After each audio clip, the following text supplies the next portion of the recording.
Thanks for being with us today. I'm excited that you chose us to be your first breakout session to go to. And then please join me in welcoming your speaker, Tom Giles with Wisdom James. Hello, good news. First of all, I am English, and the first session after lunch, everyone is tired. There will be no whooping, cheering, or arm raising, because that makes us deeply uncomfortable. So you can just sit and listen. And for any consolation, I was hoping to say, if anyone was trying to go to a better session and ended up here, my accent would be consolation, but someone's already played that card on the main stage today, so that is a disaster. So, should be some slides. Do I need to press a button? Oh, excellent. There we go. Right. So I'm Tom Giles. I am from a company called Wilson James. I'm the business intelligence director, and we are a UK business. I've been with the business 6 years. I come from an operational background, first and foremost. I worked in aviation a long time ago now.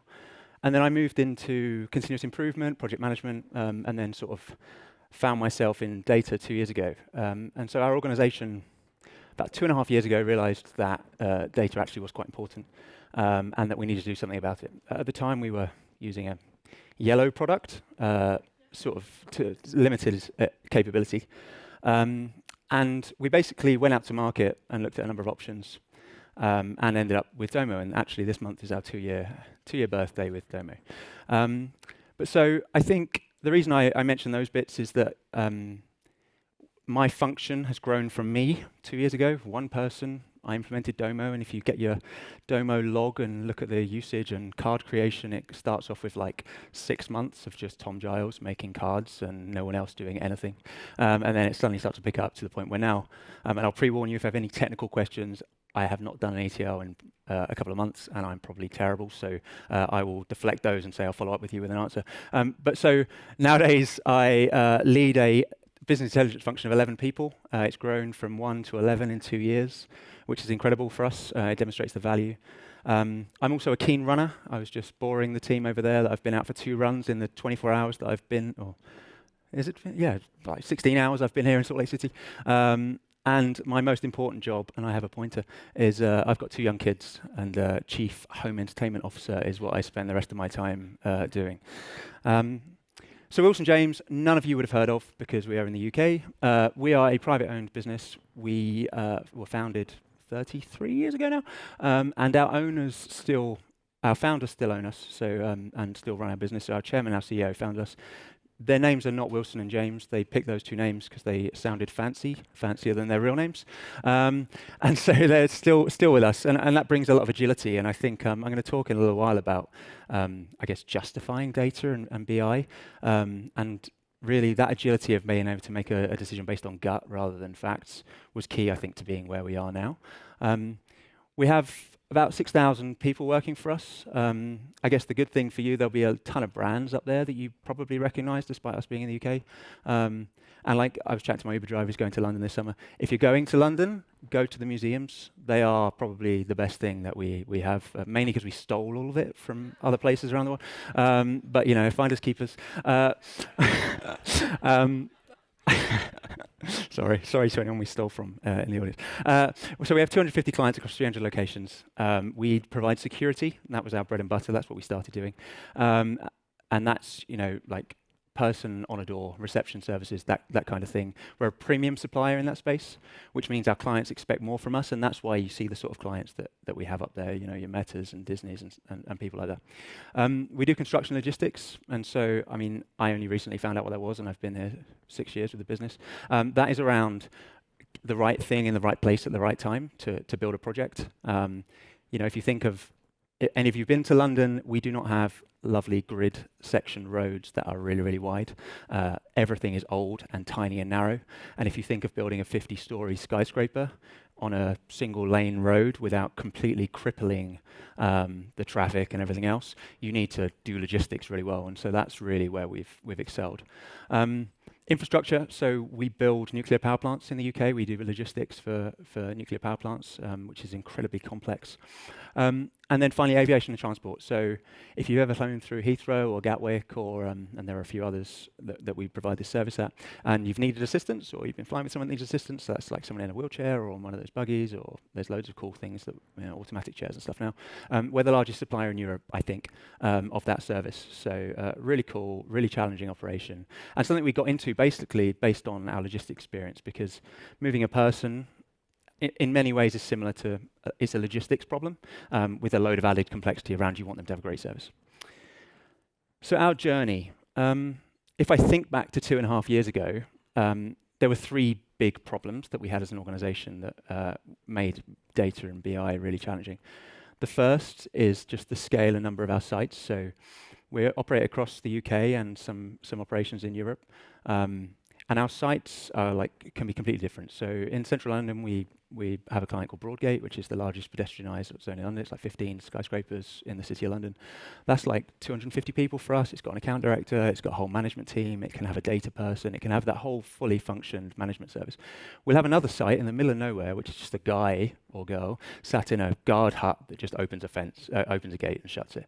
So how do you build an analytics strategy that speaks to both of those dynamic operations is really, really difficult. The second one is sort of data maturity. So we were completely immature. We had little idea what we were doing. We had some Power BI stuff running, but it was rubbish. We had no engagement. And there was no, at that time, real appetite to invest in this space. It was me banging a drum that we have to do this. And if I think, and I was just chatting to someone from Domo about, if I look at what I justified buying Domo on 2 years ago, it was so narrow. It was like, oh, I can give you some dashboards to see what's going on in the business. If I had started to be like, oh, look, you can embed stuff in PowerPoint so the team can just refresh it and get their analytics in there, and we can build ML models and we can do all this stuff, it would never landed. We would have never had the buy-in. And I find it's really hard when you're early on in and I don't know how mature everyone is in their journey. If you're just starting out or you're quite early, justifying what to us is intuitive. So as data people, I could confidently say, I guarantee this will make the business better. If I do this and if I put data in everyone's hands, the business will make more money and it will save time and it will be more efficient. But actually saying, and this is how that's going to happen, is really difficult. You end up starting to look at top-down analytics and forcing, and that's not going to drive cultural adoption. I'll talk about that in a moment. But so I think that the data maturity at all levels of our organization was poor, and so buy-in and how we were going to buy a platform that would get buy-in was critical. And then the final one, so many systems. We used at the time 15 core operational platforms, time and attendance to track when people are working, SAP, which itself was an issue, recruitment platforms, vetting platforms, health and safety platforms, dark data sat on people's laptops, which we've heard a lot about already today, stuff sat on SharePoint, so many things. And all our managers, all our 300 plus managers on their sites were saying I spend my whole life going from system to system, trying to put pieces together to make sense of what's going on. Our ambition was a nice puzzle, but it was consistent. So to be consistent in our approach, so if I visit that tiny site with 1 or 2 people on, I'm going to get the same insights, the same approach, the same delivery as I'm going to get at that 250, 400, 1,000 person sites, which we have elsewhere. It's collaborative. I think we recognized really early on that I recognized really early on that they weren't going to go and hire me 10 data analysts, a data scientist, a data architect, all of these roles that you probably have in a really fantastic, cracking data team, and some of you may have that, and you can gloat afterwards to me about what that feels like.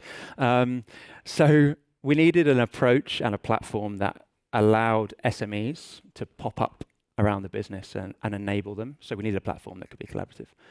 And finally, the connected piece. To connect to SAP without paying for the digital access license was, we don't have S4HANA, so we still haven't made that transition. So that was huge. To connect to, how many suppliers told me that APIs, what they call an API is probably not any of us would. Oh no, it's just an Excel thing I can give you once a day for the previous day.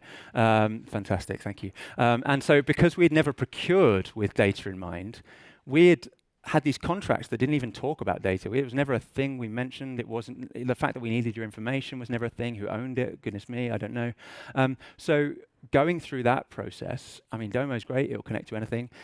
Will the platforms connect to us is the question, and threatening them and having to build custom solutions. I think we've got so many different ways of ingesting data now, it's bonkers. But so to do that was absolutely objective, so that we could one day have a source of truth, as everyone likes to talk about. Now, I'm sure everyone has seen sort of the adoption curve, and you've probably seen a Simon Sinek video where he talks about it much more articulately than I will. But the thing I guess, so if you haven't, this talks about across any big enough demographic, people fall into one of those sort of boxes. You could be an innovator. You're the person that queues up for the first iPhone despite it being crap, and you wait like 12 hours in the rain just so you can be the person that's got the first iPhone. Your early adopters are the ones that come like a week later. They know everything that's wrong with it, and they get it. And then you go through your early majority, your late majority, and your laggards are just the people that probably make all of us bang our heads against the wall because they just don't get what we're trying to do. So if I look at our organization, 6,000 strong, I think, 2.5%. Oh, God, we've got 150 innovators. And our directors and senior managers, there's about 100 of those. So fantastic. My whole senior team are innovators and they're ready to go. The problem is they absolutely are innovators, but they are innovators in logistics. We were the first company in the UK to build a consolidation center, and that's basically where there's a warehouse on the edge of London. All of the suppliers drive all their stuff to that warehouse. We then consolidate multiple delivery partners onto one truck, and then we drive an electric HGV to the construction site, and it's, you're going from 20 HGVs down to one. And that was a WJ, someone in our business who's now a managing director of our construction. That's his idea. He grew that, and he deployed that. We've got innovators in security who are putting robots out there. Probably a bad example because they probably like data too. But they're coming up with dynamic shift patterns. We're the first people to offer a 4-on, 4-off, 12-hour shift in the UK as well, which at the time was hugely innovative. I'm not quite sure why that is. But so they are innovators at what we've hired them to be innovative in. They are not innovators in data and digital. Some of them, absolutely. But for many of them, sadly, they sit somewhere over here. And so I always say it's really easy to buy a tech platform. You reach out to one of the fantastic salespeople that are lurking around here this week, and you give them some money, and sure enough, you have a tech platform, and you can throw more money at it, and it will be deployed, and everything will be connected, and that's great. Making people actually use it is a nightmare, and that part is really hard, and you can bring a horse to water and all those other great things. So we focused more, I think, on our cultural adoption and our strategy for that, than we did on anything else. And so there was two ways there. So one was to the top down. So clearly the business is investing in a platform. They expect to see benefits. They expect to get management information, right? That's what I sold Domo essentially to our business on. It was that you'll have a KPI dashboard and it'll be connected to everything, and you'll have data in an app on your phone, and that's great. It's about site performance. So, we have 250 sites across the business. We have built out, we call it site health monitoring. It's basically looking at a load of metrics that's like, what's the staff turnover on this site? What's absence like on this site? Number of average absence days per person. What's financial performance like? Is there an increase in accidents or slip, trips and falls? Are people going off with stress that might indicate that if you combine that with high number of sick days and high leave usage, maybe the management is poor on that site. This aims to spot sites that we're likely to lose when they come up for retender, clients that we're probably disgruntled and aren't saying to us. Maybe they're so disgruntled that they're not even complaining anymore. That's what that's about. Carbon reporting, we've all got that challenge to deal with, I'm sure, at the moment in our respective organizations. But automating that, doing that better, and putting a load of effort into that. And then health and safety, well-being is critical for us. We work in really dangerous environments. And so that's a must do. And so these are all things that we started with from the top down, and absolutely we've delivered some incredible solutions that address some of these. But the actual fun part, the exciting part, and the part that was actually going to make people use Domo across our organization was the opposite, the bottom up. So how do we take the solutions that are required on a site and deliver bespoke solutions to that? Because if I go back to the manager who sits below this, all of this stuff, Domo is a tool to beat them up. That's the view. You now have a thing that says everything that's wrong with what I do every day. You are now getting a notification on your phone when I do something wrong. This is a disaster. I want nothing to do with it. And there's a risk of that perception, right? So how do we change that? So that's to go and look at, okay, tell me your problems. What do you waste your time doing? What do you hate doing? What do you not know? Because when I talked about disparate systems before, to get something out of SAP, they couldn't do that. They weren't allowed. So they would have to email someone in finance or HR what my people paid.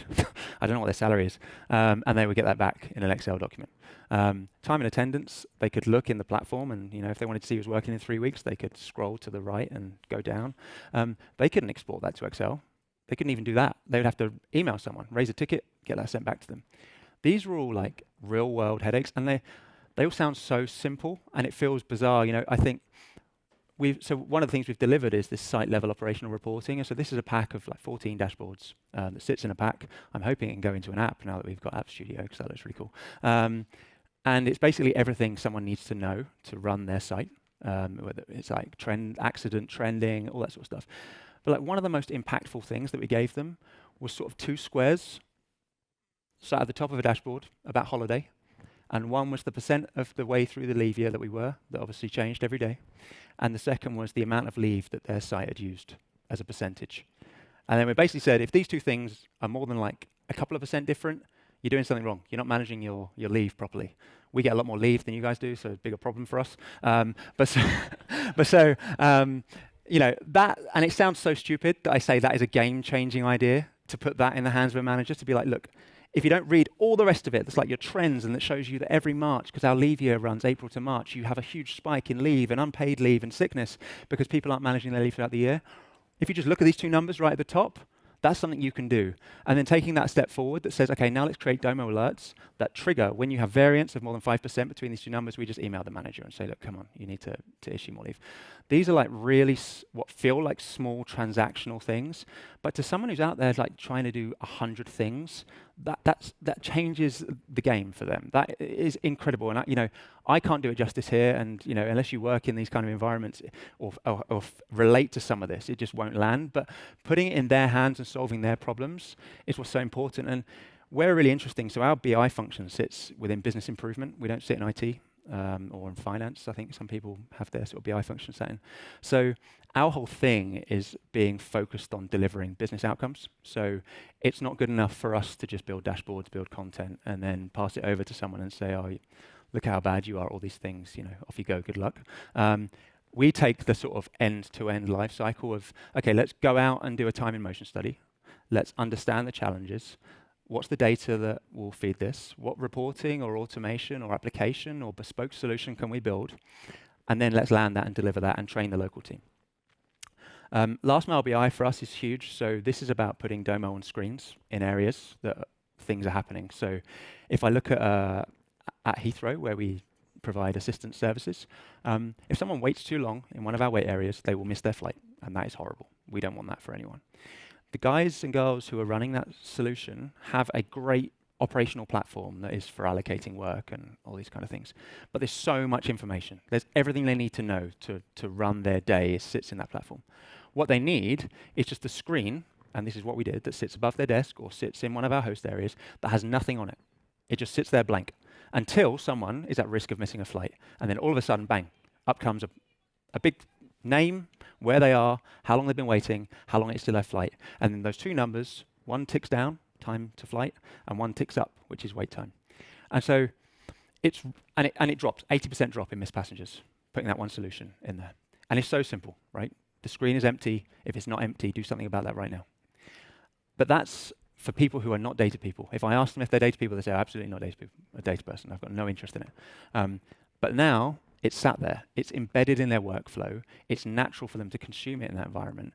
And it just makes sense. And then all of a sudden, we're getting so much feedback. So we put a QR code in the bottom of that screen. Anyway, this could be better.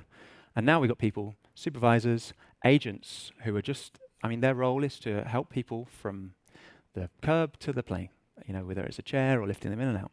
But they're scanning the QR code and saying, oh, if you change this, this will be better for us. This is great.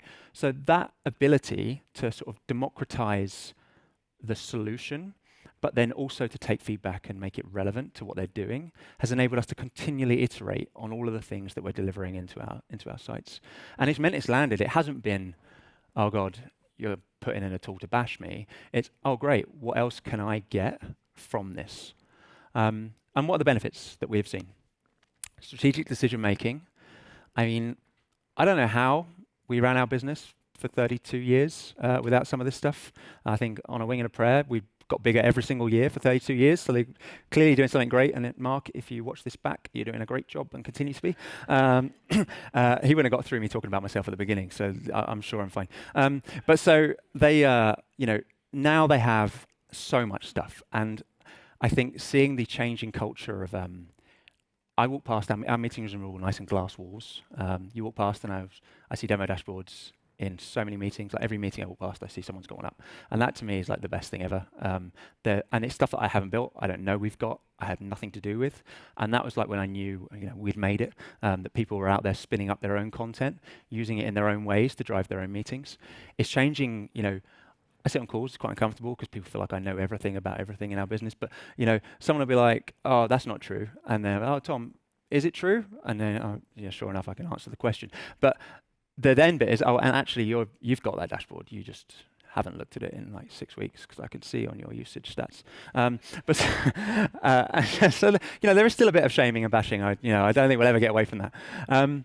It gives us the ability to provide enhanced customer insights. So I think if I go, and I'm not going to flick all the way back to our clients, but some of those clients are like huge tech brands, and there's someone there that I can't put on a slide and I can't mention their names, but happily whisper them to you if we're chatting after. They expect from us to absolutely be at the cutting edge because they are at the cutting edge themselves. But what we found more and more is actually they're not. So the people I go into QBRs with, and they're like giant tech businesses, all of their reporting and BI sits at the center. It's all about delivering them running their businesses. For us, actually, on the location we're at, the office we're working at, they don't have anything. And they're looking to us to leverage our position. And I think where we've seen, and the most, I think, unexpected consequence of what's happened with us is we've changed how we see ourselves as an organization. So when I talked at the beginning about the 4 sectors that we operate in, that was our 4 sectors, and it is our 4 sectors. But the reality of that is that if you imagine this is like security, and the sort of grey area around it is so much that we can reach out and benefit to. And I'll talk about a couple of those solutions in a minute, but I think it's just changing the mindset of we're not just here to protect your building. That means we know everyone who's coming and going, and we know how they're getting there. So what can we do with that? Or maybe we can tell you about commute patterns. Maybe we can help you with sustainable travel options. Maybe we can help do dynamic workforce planning because we know your office building is empty on a Monday and a Friday now. So why are we manning it with the same amount of security Monday and Friday as we do Tuesday, Wednesday, Thursday? These are things that we would never have thought of ourselves as an organization. So it's changed how we run our own business. And risk management. I mean, we have a huge amount of legal risk, contractual risk. I mean, this is boring. I'm not going to talk about this very much because risk is risk. But so the ability to roll up risk registers to the very top, but then challenge those risk registers. So when people do a risk assessment and they rate it, I don't know, high likelihood, severity, extreme, or whatever they've done. Well, actually, we're plugging that into our health and safety reporting and our patrol data that we have, and it says this hasn't happened in 6 years. And actually, let me alert the owner of this action on the risk register to say we think you've risk badged this wrong, and have them look at that and change that. And then that changes the whole framework of how do you look at risk. And I have a whole workshop about risk that we have to run, and I don't want to talk about it today. So, but it's really cool, and it changes how we look at things like that. From the bottom up, I mean, efficiency has been amazing. We are using data from Domo to automate processes. We've automated thousands of hours in the last 2 years of just, someone mentioned earlier when they were talking about AI, of taking away the sort of grunt work, the copying and pasting, the data entry.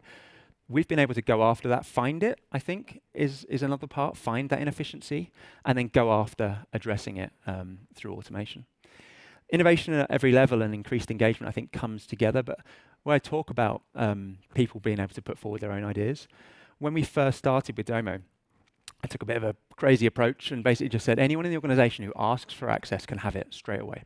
So rather than a really structured, and we had a structured rollout, so we said, right, we want to build a OLB dashboard, and we want to build this, and we want to build that, and here's the sprints, and we're going to do that. But actually, if someone's like, oh, I heard you've got this thing, and I've Googled it, and I've seen it, and I want it, great, you're an editor, we'll define what you can have access to and everything else and make sure it's governed. But go away and do whatever you want. And if you need help, come back and find us. And we set up a Teams channel where we'd share best practice and people could ask questions. We then enabled those people to go away and do courses. So we found there's a company called Multiverse, who probably you may have heard of, big tech unicorn education company. They do apprenticeships in the UK for data. So we put about 30 people from all different roles, team leaders to accountants, on these data apprenticeships, gave them Domo, like, come back to us if you need help, but go away and have a play. What this did was it brought buy-in in pockets. People saw that. People wanted to be engaged. You get people feel like they're missing out, so they want the platform. We basically did like a restricted access rollout so that people kept asking for it, so then they wanted it. You generate demand, all that kind of stuff. And it was really, really successful. Where we are today, there's a ton of stuff on there. This is just a few of the sort of bespoke solutions that we've come up with. Some things like virtual loading bay. So if I have a huge building and it's got like 6 loading bays and people make deliveries to them, we put a screen in our management office that shows you when a vehicle is in the virtual loading bay, how long it's been sat there. If it's overstayed, it's welcome. And then it will alert the loading bay team to say you need to move this driver on. We've got another booking. It then picks up ANPR cameras, so like license plate cameras that are 2 blocks away, you would say, and says, oh, delivery's incoming. You need to move someone out, make space in the loading bay. So things like that absolutely were not even on my radar 2 years ago when we were talking about implementing Domo.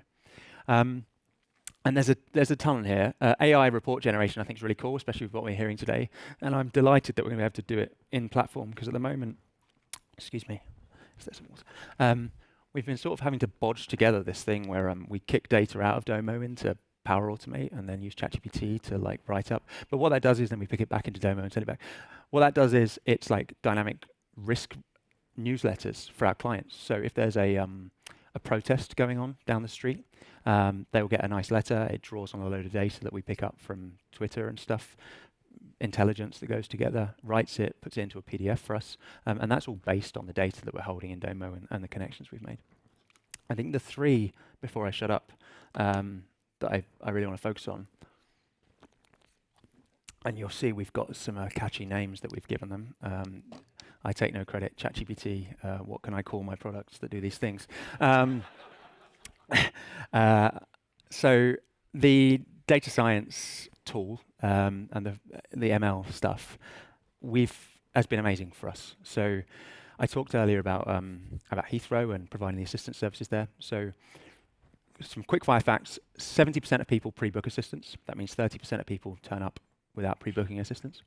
10% of people who do pre-book will no-show. And those people, as any of you can show up at the airport from, I don't know, if you're very keen, 7 hours, 6 hours before your flight, to 61 minutes if you're going short haul, you could turn up and go on. So that means you've got like, 55% knowing that someone's going to come. And then you've got a ginormous window of when are they actually going to turn up. You know when they're going to leave or when they're going to land, but the rest of it's completely unknown. So what we have built is a ML model that takes our experience with passenger demand. It takes inputs on schedules, on flight load, on weather, on travel, on loads of stuff that go into basically when will you arrive at the airport. And we're in the final sprint of 6 sprints, so we're just about to just deploying this basically. Historic best efforts at forecasting passenger demand at that airport were about 70%, 71% accuracy. Our current model is 94% accuracy. And the 70% was on a day. And getting it right on a day is really easy. You can be like, 2,000 people are going to show up in that terminal on that day. I'm talking about on a flight. So 94% accuracy of who will be on that flight and what assistance they will need, because there's multiple assistance. You could be blind, you could be in a wheelchair, you may just have a hidden disability that you need some assistance with. That is driving efficiency. We can roster differently. We're getting this 10 days out from flights, so we can change who's going to be rostered that day. We can save, we can drive margin into the contract. But equally, we can spot where we're going to absolutely fail and we can put additional resource in. We can speak to the airport about changing where that flight goes, where where they put it on a better stand, so there's a shorter, or do they do it with a amber lift? I won't get too technical, but so that is absolutely changing how we provide that service at that airport, and soon other airports, and hopefully soon around the world if I can sell it well enough. And that's turning a problem that I had 7 years ago when I worked in an assistance service at an airport, and I tried to do this on Excel, and that's where our current planning method still is from 7 years ago, to this now. And at work, I was like, I've dreamed of this for like 8 years, and they all laughed at me, but I'm amongst data friends here, so I'm sure you can relate better than operators can when I say I've dreamed of an ML forecast for PRM. But it's incredible. And as far as we're aware, no one else is doing it. And it is fantastic for us, and it's basically become a USP for us as a supplier. The second one is,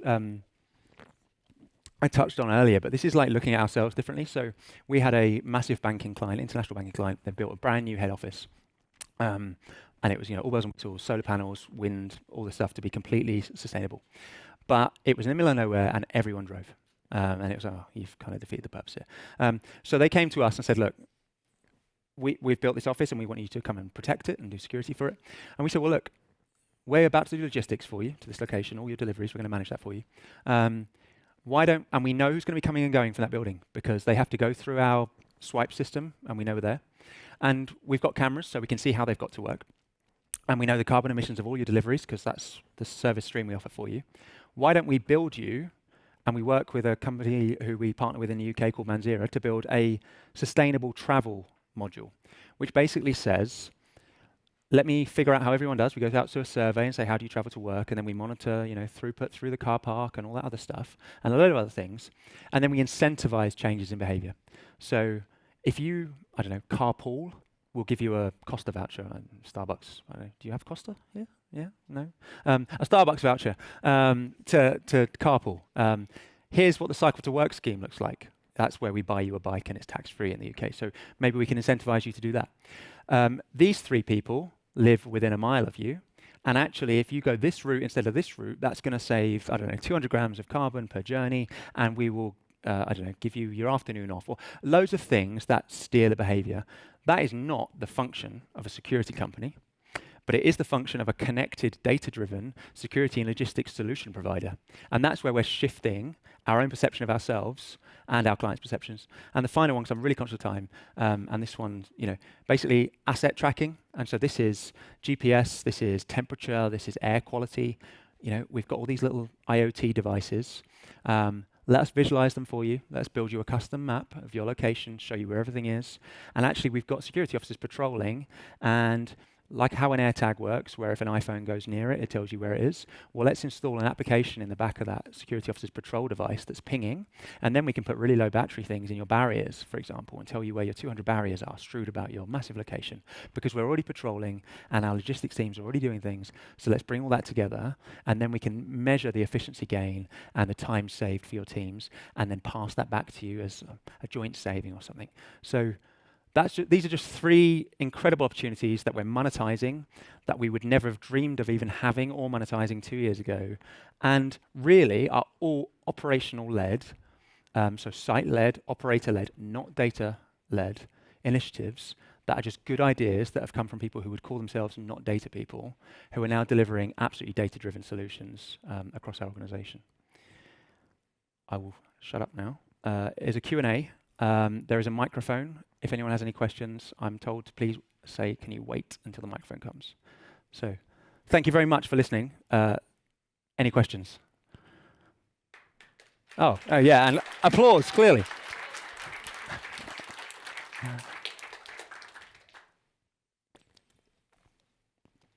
You mentioned that you integrated SAP data with Domo. What was your way of doing that? Yeah, so, and this is confirmed by a letter from SAP that we're allowed to do this, so there's no gotchas from anyone here. So we connected directly to the database layer through Workbench, using the Workbench connector to our DB. the things we had to avoid was we could not connect to like the cluster layer because they said that's the way they add value and therefore you need to pay for digital access licensing to do that.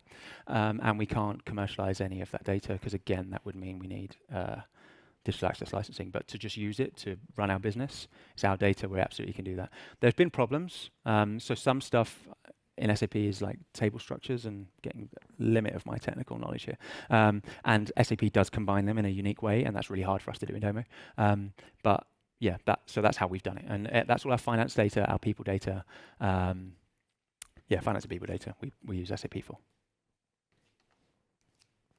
Anyone else?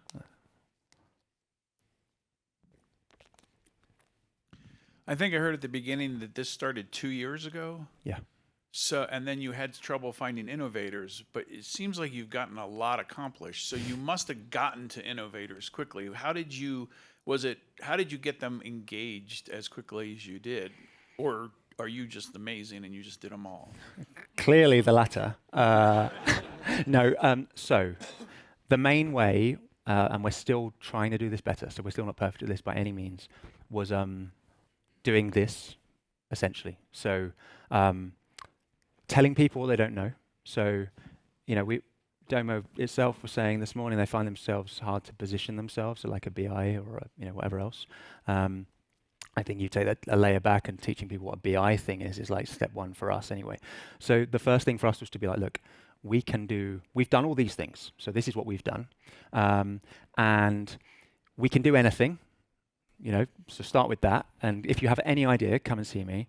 And then it was just, for me, banging on doors. So we do absolutely have innovators. They're not, we didn't have a board position for data 2 years ago. We do now. I sit in it, so I get to do that. So there's been at the highest level, that change of mindset. But equally for our frontline people, it was to be like, look, these are the things we're doing. Here's some case studies. Our manager's day, brief 300 of you on here's 10 things we've done. Does this sound like tangentially that might be related to something you need? Come and have a chat. It was finding people that were so we did it inadvertently. We just said, okay, well, we've just launched a new data apprenticeship. Does anyone have interest in this? And it's like, okay, L&D, tell me who signed up to that. Let me reach out to them and find out what they're doing. And then just with our operators that I knew from going around being like, do you have anyone that is just thinking like this, that is this kind of person? And then the last bit is as soon as people start to hear about it, they come and find you. From my experience, that whole idea of I'm never going to say no to someone that wants a license early on, that I think drove a lot because people love having a thing that other people don't. So there's that. But they love people. I always say, most people want to do a good job at work. Obviously not everyone, but most people want to do a good job. And everyone is lazy. That's just the universal fact of being people. And so if they can do a good job and do less work, who doesn't want to do that? So it's that's the message, right? We can automate this. We can make it easier for you, and you can look better. This is what I can do for you. Come and find me. And we still have 30% of laggards out there. And to that, we're changing our recruitment strategy. We're changing the skills we're looking for. We're looking at how do we upskill and change people. We've changed our capability framework to call out data and digital as an essential skill for our management team. We're changing our training. So there's a whole piece to sort of shift that curve to the left and find those innovators and move them along. And then the last thing I think is just to innovators aren't all sitting at the top of the tree. And I think organizations need to accept that the best idea might be from someone who's just started from school or college. They're just clever and they got a good idea, and let's listen to them and see what we can do with it. It doesn't need to come from a managing director or an operations director. Anyone is capable of good ideas. How do we find them? So we did put some forms out. You could scan. We put posters scan a QR code if you've got an idea of things you could do better. Had to delete all the ones. It was pay me more money. That was the trending #1 thing for how could we do things better. But you do find those sort of diamonds in the rough through those platforms. Anyone else? Thanks for putting on a good session. My question's around a strategy and roadmap. So how much time did you put into, from the beginning, I guess, mapping out the specific things that you wanted to accomplish versus just kind of letting those evolve organically. I'm in a position right now where I've been tasked with essentially doing what you've achieved. And so I'm curious to know like how much of the planning took place at the beginning versus just was, being more dynamic. I have rewritten our data strategy, I think, 7 times in 2 years. I think when you're starting out, you just need a big, bold statement and just run with it, would be my position. I guess it really depends on how mature the organization is. So ours was super immature. We weren't moving from like, I don't know, everyone's got Tableau. How are we going to swap it out for Domo? That is that needs a strategy, right? And you need to build out implementation plans and stuff. We had a really short-term strategy. What were we hoping to achieve in the first 3 months with Domo? We had a North Star of what do we want as an organization. And the middle would just sort of went like this, right? Because actually we are running after this thing, but we've implemented that, but we don't need that. As people become more mature, you start to say, well, what are your outputs you're after rather than the, what you're actually trying to achieve. It's not a faster horse, you want a car, but you don't know that because cars don't exist. It's that like mindset. And so I think, short term, what we're going to do in the next 3 months that demonstrates value to the organization and justifies our continued existence as employees. And then what do we want in 3 years, 5 years that we can shoot for? That's a concept. To be a data-driven organization, I mean, if you could spend a year just sat in a room, I mean, my colleagues are very much in that space. They love having a 2-year project plan and steps, but the real world I don't think works like that. Things change. And so I think being reactive has benefit. Clearly not just being steered by the loudest voice or something, it's a balance. And being confident to say, actually, no, I think you're wrong. This is the next thing we're going to do, or this is the most important thing for us to do, is really critical. It's hard. I mean, that's probably a rubbish answer. But I think a short term, what am I going to do tactically in the next 3 months? And then where do I want to be in a year, 2 years? And then, have a strategy, but iterate. Don't be afraid to be like, that was wrong. I got that completely wrong. Let me just change it. And keep doing that. One more, I think. No, don't. Oh, I'll let you pick.